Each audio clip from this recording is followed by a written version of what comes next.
Okay, today we're going to talk a little bit about teff production. I was asked to kind of go back and do a review. We did cover this topic a couple years ago. We have a little bit of new data that I want to add in here, and then I also want to talk about some of the anecdotal evidence that we've got from talking to producers here over the last couple years. And I'm sure most of us in this room at this point now probably has some experience with teff. So show of hands real quick, how many of y'all have had some intimate relationships, that's probably a bad way to say that, I guess, with teff? Mike, I wasn't talking about that. Half of us? Anybody grown teff themselves? Wow. Okay, very few of us. Well, again, I get a lot of calls on teff. I don't know why that is. Maybe that's because for the last 4 or 5 years we've been doing some research trials with teff. But I tend to get quite a few from across the state. And a lot of it comes down to the very first day. That's that planting day. And I've been trying to tell producers that is probably that one day that you need to be the best manager you can possibly be. That's the day that we see some failures. So how many of us that raised our hands have seen some teff failures over the last couple years? And did it usually go back to that planting day? Okay, that seems to be the issue we have, and again, I'm going to try to roll through some of this and summarize this data fairly quickly. If you do have questions, feel free to stop me, and of course I'll be here later to answer some of these questions. But again, what I'd like to do is kind of wrap up today and give you some of the things, some of those points that I think are issues that we're going to face with teff in the future. So again, warm season annual crop, that's one thing that I don't really like as much about teff. We have to go in and plant it every year. It does not reseed effectively, as Dr. Rocatelli talked about with crabgrass. It is intolerant of frost, so we need to keep that in mind and probably be somewhere in that May time frame before we start getting it in the ground for most locales. Adapted to a dry climate, it is from Ethiopia, but it's also adapted to seasonal flooding. It is more drought tolerant than Bermuda grass, is what a lot of the literature shows out there at this time. And again, we've seen good yields even in fairly dry years across the state. Fast growth, very high quality warm season grass. A lot of the literature shows that it's not tolerant to grazing. For those of you that were here a couple years ago, I think you saw that we're probably seeing here in Oklahoma, there's ways we can get around that and still graze that as a very high quality crop. Strong yielder and very nitrogen efficient, and this is one that we may, if we've got time, I may address that for a minute or so later. But again, most research trials are showing about 30 pounds of nitrogen is required to produce a ton of forage. So just a real quick refresher, every other warm season grass forage crop that we deal with, about how many pounds of N does it take to make a ton of forage on average? 50 pounds. So again, that tells us maybe teff is a little bit more efficient at scavenging some of that nitrogen out of the soil. Okay, again, teff seedlings, one of the biggest issues we get with them again is that planting day. They're very small, tiny seed. They're quick to germinate and come up. A lot of that is because they should be very close to the soil surface. Hopefully they are. Typically within about 3 days we can see plants that are about that size right there. So again, that's fairly quick out of the ground. But again, as you can imagine, if we've got any competition there for that teff seedling, it's not going to fare very well. Here was an example of some laying on the palm of my hand. You can see how small those are 3 days after planting, just starting to come up. Just a real quick recap, what we typically see as we progress through the growing period of the season. Of course, that first cutting is typically going to be the highest quality. We tend to go down with second and third cuttings when we look at crude protein and energy. Here's an example, about 32 DAE means days after emergence. 24-inch height, we tested 22.6 crude protein, 63.4 TDN. And that's extremely good quality hay. That would be very similar to some supplements. So again, we're going to hit dry cows, lactating cows, even growing calves. We're going to be meeting their requirements, probably overfeeding crude protein at that level. So again, that would be good horse hay, maybe a little too much for cattle though. If we wait a few more days, about 41 days after emergence, again, this year we tested about 18 crude protein, 59 TDN. So again, that's a very good quality hay sample. I will mention this last year we had in Lincoln County, had a sample actually tested over 24%. So again, it can be extremely high quality forage. Here's one of the big issues that I have with it as well. Anybody seen some of this in some teff fields? You let it go a little too long. If we go with that traditional Bermuda grass management system where we're belling every 6 to 8 weeks, you're going to end up with some of this. And especially if we get a little rain, a little wind, that fine stem will lodge on you. So that's one of the issues we see with it. Again, this is some data from back at Haskell. The first year we had trials, and you can see at first harvest, we made over 5,000 pounds of production, didn't have any applied nitrogen up front. You're going to notice that as I go through all these different trials, we're seeing about 4,000 to 5,000 pounds of production first cutting if we have double-digit soil nitrate, nitrogen, or we're applying a small amount of nitrogen up front. So it doesn't take a lot of N to get going on that first cutting. Okay, now I'll show you a few of these trials here and kind of summarize these. Again, this was our 2014 trial, and basically what we're looking at, these orange bars are yield, and this would be the second harvest. So again, the first harvest we made just over 5,000 pounds of production with no applied nitrogen. Second harvest, if we didn't add any nitrogen, what did we get? Not a lot of additional yield. So what did we do with that first harvest cycle? Basically, that plant, again, with that very fibrous root system, extracted a lot of that nitrogen out of the soil, and we were left with very little. And again, these plots, if you were there, they were extremely chlorotic, extremely yellow. So again, adding some nitrogen after that first cutting is going to be important. 100 pounds of nitrogen tend to max out our yield on that year. What you might notice is just like Dr. Rocatelli talked about with crabgrass, it actually took one more bump, 150 pounds of nitrogen, to kind of max out our crude protein there numerically. And again, we were running about 16% crude protein there, and again, about 5,000 pounds of production for cutting number 2. So if you're adding that up, if we just relied on that soil nitrate nitrogen that was there when we planted, that was 48 pounds of N. For the total season, we made about 3 tons of production. That's pretty good. Season total yield with 50 pounds of applied N plus inherent soil N that was there, about 8,800 pounds. Season total yield with 148 total pounds of nitrogen, about 11,000 pounds. So again, very good yields off that teff. And now what I would stop for just a second and say is that there's more research that we need to do on this crop. Dr. Zong, myself, Dr. Arnault, we've talked about this before. But one of the issues I have is if we're creating a higher yielding crop that's also higher protein, I have issues with saying that it uses less nitrogen, because all crude protein is a measurement of the amount of nitrogen in that plant. It's percentage of nitrogen times 6.25. So if we go back to that sample I showed you previously, it's 22% crude protein divided by 6.25. That's what? 3.5% nitrogen. Okay, if we multiply that times 2,000 pounds per ton, that tells me it's about 70 pounds of nitrogen taken up in a ton of that forage at 22% protein. So obviously we're using more nitrogen than what a lot of these trials are giving it credit for. And I think we're starting to see that in some of our growers that are running teff repeatedly summer after summer. How many of y'all have heard producers mention they feel like they're maybe pulling more nutrients out of the ground than what they used to? We've got a few head shakes back there. I think this is part of it. Again, it's very efficient at scavenging those nutrients.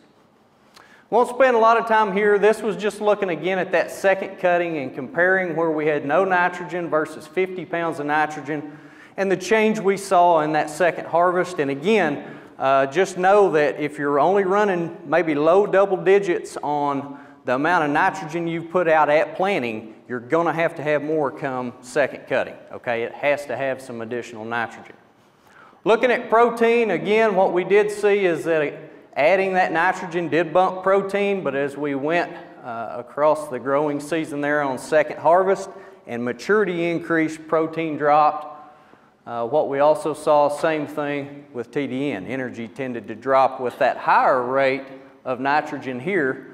And again, I think we talked about this a few years ago. A lot of times that's because we grow more stem.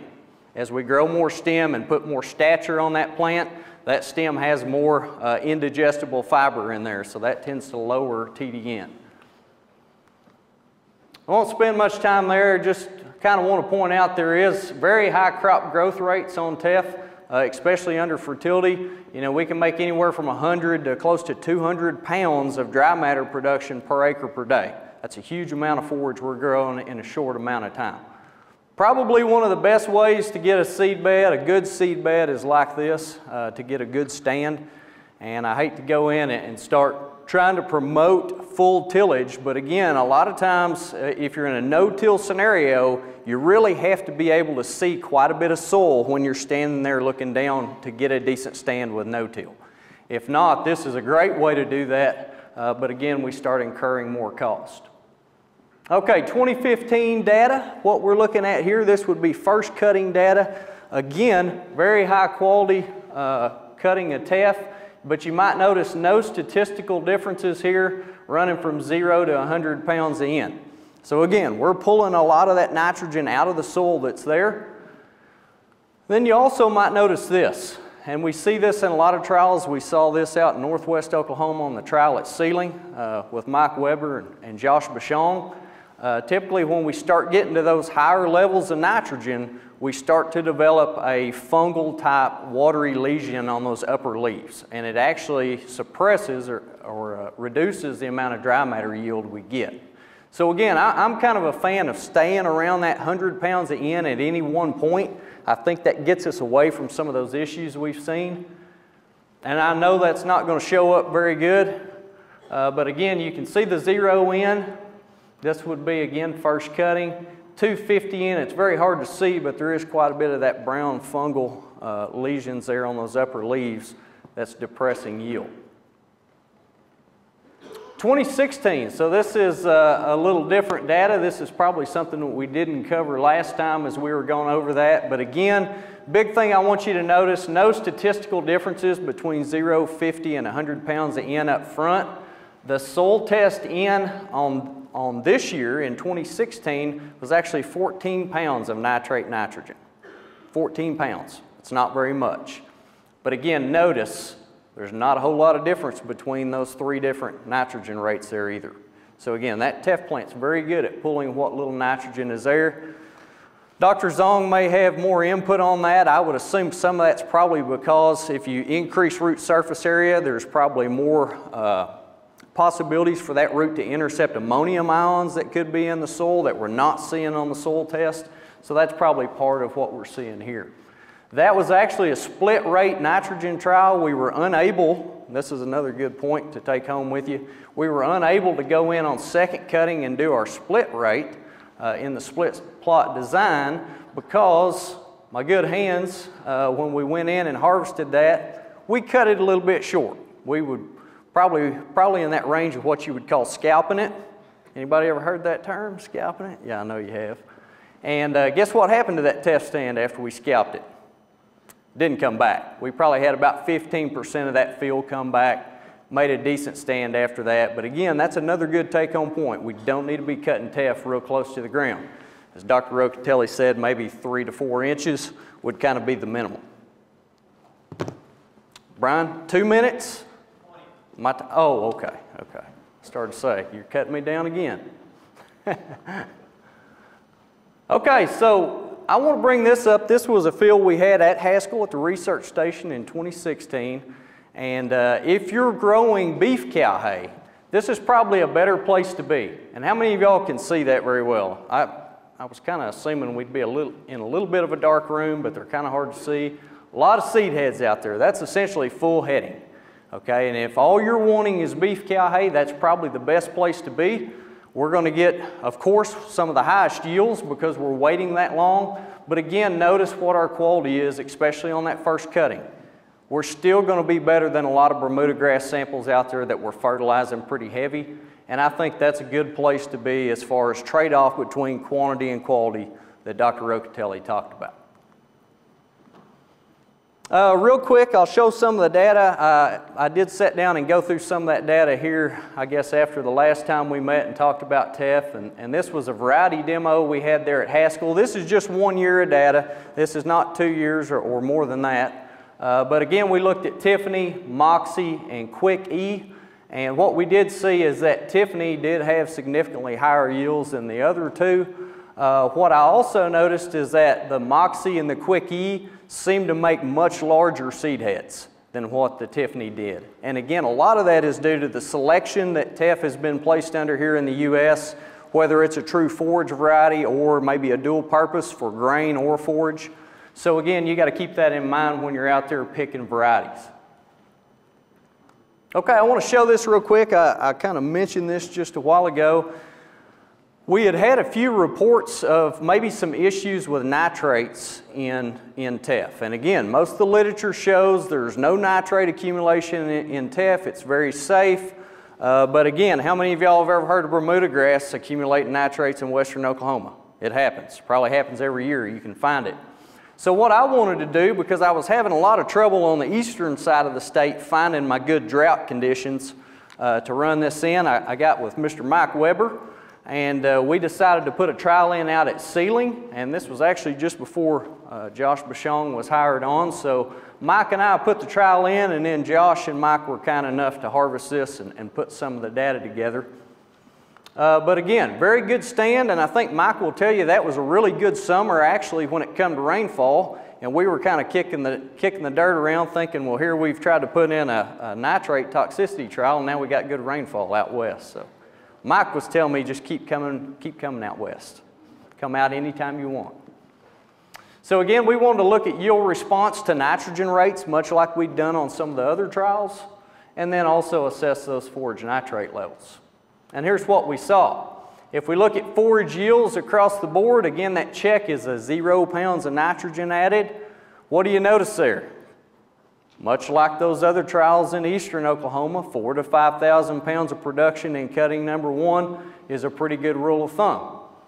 Looks pretty good right there. Here's what made us a little bit nervous though. If you look at protein, again, we see that increasing trend as we increase the amount of nitrogen down there. But look at the nitrate concentration on that left-hand axis, okay?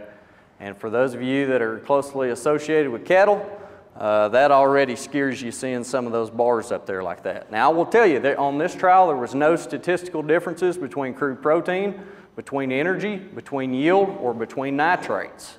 And I think some of that was due to we had quite a bit of variability as far as our nitrate tests within these plots. But what you do notice across the board is averages, we're getting into that danger zone pretty quick. So starting at about 3,000 ppm, that's safe for only non-pregnant beef cattle. That's kind of getting into that cautionary zone. Again, working on up to about 10,000 ppm, some risk for all cattle, can cause mid to late term abortions. Okay, so that could be a big issue. And then again, over 10,000, and we had a couple right there at that, potentially toxic for all cattle. We can even cause deaths in cattle. So again, for those of you that may have heard, we could have some nitrate issues in Teff. That's definitely true.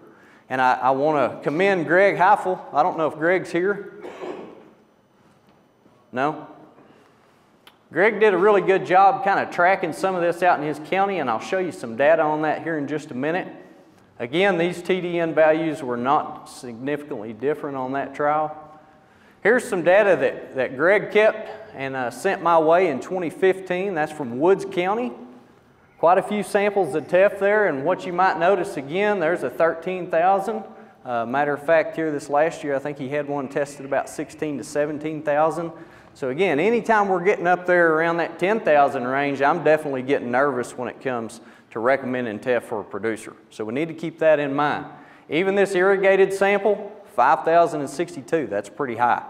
So I think what we're seeing is a lot of interaction between the amount of nitrogen that's available to the plant and then also moisture. But again, I've never been able to get a nitrate level over 2,500 ppm in our eastern Oklahoma trials, even with 250 pounds of applied in.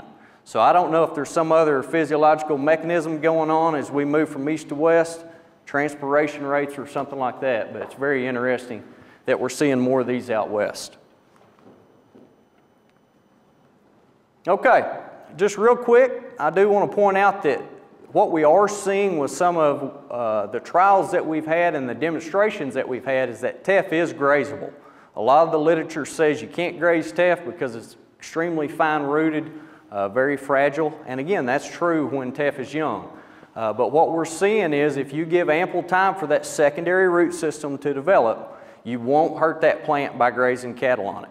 The trials we had at Perkins in a very sandy soil took about 5 weeks before that plant was pegged down, rooted down enough that cattle wouldn't pull it up. On our silt loam type demos and trials we've done, we're seeing about 4 weeks gets us to that point. So my rule of thumb across the board is just tell producers come in and harvest that first cutting as hay. That'll give you a really high quality hay crop on that first cutting, and then you'd be good to come back and graze after that. So this was again a little demo we had out at Custer, 320 acre field following canola, 100 pounds of nitrogen in the soil, so no nitrogen was applied on this side. They run 850 head of steers, anywhere from 55 to 90 days based on their weight. So they pull the heavy calves out at about 55 days, a little over 2.5 steers per acre, and those steers ended up gaining about 2.1 pounds across that period, average per day. What we ended up with when we run some economics on this, what the Teff would cost to put it in with a fully cultivated type bed, and that's actually going to be more than what the producer spent because they did use a no-till drill to drill that in very shallow. But we saw that the producer had about an 80-cent value of gain on those calves based on where they took them to. And calculating right here, we come up with about a 41-cent cost to gain. That gives us a 39-cent return, or $39 per hundredweight, however you want to look at it. 850 steers, we gained about 464 pounds per acre. That come out to about $191 per acre return. So again, when they pull those calves off there at the end of summer, this producer told me that was still boot top deep teff. They could have actually took that a little bit further. So again, we didn't hurt those plants. We grazed them all the way through the summer and made some really respectable gains off that as well. Okay, so kind of wrap this up, teff establishment. I think where we're at currently, again, we need some more information on this, and we're going to continue to do some research on this. But for right now, following Bermuda grass soil test recommendations will get you in a pretty good ballpark. You're going to see pretty good yields there. 5.7 on pH, 65 on P-index, 250 on the K. I haven't seen any signs that we're limiting yield at those levels. And again, if we think about how efficient teff is at pulling nutrients out of the soil, that makes sense. If you're very low end, 0 to 10 pounds, I do think you need to put some nitrogen down up front, 50 to 100 pounds of N. If you're at moderate N levels, again, kind of that 10 to 50 or 60 pound range, you probably only need up to 50 units in. High nitrogen, apply no upfront nitrogen. Again, for establishing, if you can see soil, you're probably going to get a pretty decent stand. That producer that went in behind the failed canola stand used a burn down, had about 50% bare soil that they could see when looking straight down. And they did get a really good stand out of that. I think if you've got 10% bare soil, and I've been in quite a few of these fields where there's a whole lot of thatch or residue out there, you don't get a very good stand. You're not going to be happy with that. Sod seeding, I'm just going to pretty much say sod seeding is probably not the best idea with teff. I think that's going to be very hard to get that Bermuda grass type sod low enough to let the teff come on and compete. Again, plant after last frost date. Here's the big one, 5 pounds of pure live seed is a recommendation. That tends to hold pretty true on a lot of trials you see. That's 9 pounds of coated seed. Going price on that a few years ago was about $3 a pound. It's actually come down now. It's going to be around $2.50. You can find it a little cheaper, maybe a little more, depending on where you're getting it. And again, 1/4 inch maximum. And what I try to tell producers now, I've seen quite a few that thought they were doing good with a drill, trying to go 1/4 inch, and they ended up being 1/2 inch, 5/8, 3/4. I try to say now, just get it as close to the surface as you can.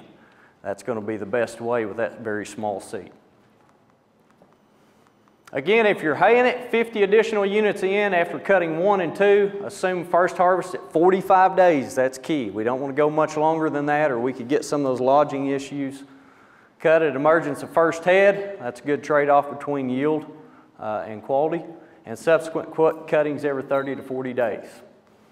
Grazing, about the same way. Start grazing at 4 to 5 weeks once we get that secondary root system established. If early in was 50 pounds, apply 50 more around 1st of July. stock heavy early to match that high crop growth rate. So it's going to blow out of the ground pretty quick. Once it gets about 3 to 4 weeks of age on it, you need to have a lot of cattle ready to go on it at that point. And again, leave 3 to 4 inches of residue if you're rotational grazing or if you expect to get that second cutting, because if we get a little bit dry, you'll lose that stand. Okay, so kind of to wrap up here, some of the issues that I've been hearing quite a bit the last couple of years, and if y'all know of any others, feel free to throw them out. This is one of the biggest one though. Planting continues to prove to be very finicky for most producers. It takes good equipment, it takes good seedbed prep. So again, we're talking about a very small seed, and I think that's one of the biggest hindrances of getting a Teff stand in is day one, trying to get that seed in the right spot. Another big one I've heard has been that first rainfall event following seeding. How many of y'all, and I know we've had quite a bit of rain out west at times, but definitely east as well. The last couple of years I've heard quite a few people say I planted twice and both times I got a big rain and it kind of washed the seeds, put them too deep. Anybody hearing some of that? So again, I think that's the issue is we're trying to plant closer and closer to the surface. That 1-inch toad strangler, so to speak, that comes down in a hurry, that hurts us on that seed placement being so close to the soil surface. Weed issues are still a problem. Dr. Manichuri and I kind of talked about this quite a bit. She did check back at the first of the summer to see if USDA had listed Teff as a forage, which would open up the doors for herbicides, and as of the first of the summer, that had not happened yet. So again, I don't know where we're at in that process. I would hope that occurs fairly soon. Nitrates can be an issue. Here's another one I'm hearing some, curing for hay. We've had really good success at our stations curing Teff as hay. Matter of fact, I'd say it cures just as fast as our Midland 99, if not faster. Just to show of hands, how many of y'all have heard producers say, man, it's worse than crabgrass to cure? Takes longer. I've had some people call me and tell me that. It takes days and days to cure. And what I'm finding out is a lot of times that producer is running a swather and they're putting 5,000 pounds of forage in a pretty narrow row, and they're trying to get all those fine stems. Think about how tight that stuff stacks together in that windrow essentially. It's hard to cure it like that. So again, that rotary mower type setup where we can leave that laid out a little wider, let it cure for a day or so, and then start rolling it into a windrow, that tends to cure Teff a little faster. Timeliness to harvest, still hearing some problems with lodging, and a lot of that is just producers that are used to baling Bermuda every 8 weeks, or Alex, maybe once a year right around Christmas they go in and bale that Bermuda, you know? And that's probably a little too long for Teff. We need to be around that 45 days. Harvest height sensitive, again, monitor that harvest height. So again, that kind of wraps up what I've got. I do think there's some really good pros for Teff. I think it's a great quality forage, probably one of our highest quality forages as an annual. But I do think it has a few problems. Getting it out of the ground is the biggest one. And again, the nitrate issues, if you're in western Oklahoma, that's one I'd sure keep my eye on as well. Any questions? That fibrous root system is fairly shallow. The majority of that fibrous root system is fairly shallow. But again, it does have some very fine, deep type roots that go down, and that allows it to survive through some of this drought. That allows it to go down and tap into moisture. As far as calibrating that to a 6-inch depth sample, 12-inch depth sample, anything like that, we have not done any of that work either. I think that would be maybe the next frontier. Much like corn, maybe it's pulling nitrogen from down deeper from some of those roots as well, and that could account for some of the nitrogen we're not seeing on that 6-inch soil test.